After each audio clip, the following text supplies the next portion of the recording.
ನಿಮ್ಮ ದೇಹದಲ್ಲಿ ಕೊಲೆಸ್ಟ್ರಾಲ್ ಜಾಸ್ತಿ ಆಗುತ್ತೆ ಅಂತ ಎಣ್ಣೆ ಪದಾರ್ಥಗಳನ್ನ ತಿನ್ನೋದನ್ನ ಕಂಪ್ಲೀಟ್ ಆಗಿ ಅವಾಯ್ಡ್ ಮಾಡ್ತಾ ಇದ್ದೀರಾ? ಹಾಗಿದ್ರೆ ಈ ವಿಡಿಯೋನ ಪೂರ್ತಿ ನೋಡಿ. ಎಣ್ಣೆ, ತುಪ್ಪ ಹಾಗೆ ಇತರ ಆಹಾರ ಪದಾರ್ಥಗಳನ್ನ ತಿನ್ನುವುದರಿಂದ ಕೊಲೆಸ್ಟ್ರಾಲ್ ಆಗೋದಿಲ್ಲ. ಕೊಲೆಸ್ಟ್ರಾಲ್ ಹೆಚ್ಚಾಗಲು ಮೂಲ ಕಾರಣ metabolic imbalance. Refined sugar, processed food ಹಾಗೆ ಪ್ಯಾಕೇಜ್ಡ್ ಫುಡ್ಸ್ ತಿನ್ನೋದು ಎಣ್ಣೆ ಹಾಗೂ ತುಪ್ಪ ತಿನ್ನುವುದಕ್ಕಿಂತ ಜಾಸ್ತಿ ಹಾನಿಕಾರಕ.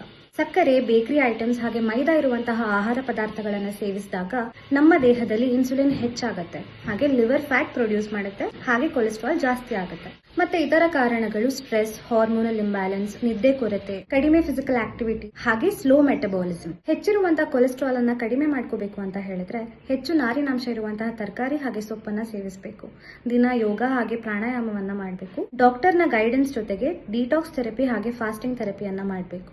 ಮತ್ತೆ ಅರ್ಲಿ ಡಿನ್ನರ್ ಅಂದ್ರೆ ರಾತ್ರಿಯ ಊಟವನ್ನ 7 ಗಂಟೆ ಒಳಗಡೆ ಸೇವಿಸಬೇಕು. ನಿಮ್ಮ ಲೈಫ್ ಸ್ಟೈಲ್ ಅನ್ನ ಕರೆಕ್ಟ್ ಮಾಡ್ತಾ ಬಂದಾಗ ಹೆಚ್ಚಿರುವಂತಹ ಕೊಲೆಸ್ಟ್ರಾಲ್ ತಾನಾಗ್ತಾನೆ ಕಡಿಮೆ ಆಗುತ್ತೆ. ಹೆಚ್ಚಿನ ಟಿಪ್ಸ್ಗಾಗಿ ನಮ್ಮ ಪೇಜ್ ಅನ್ನ ಫಾಲೋ ಮಾಡಿ.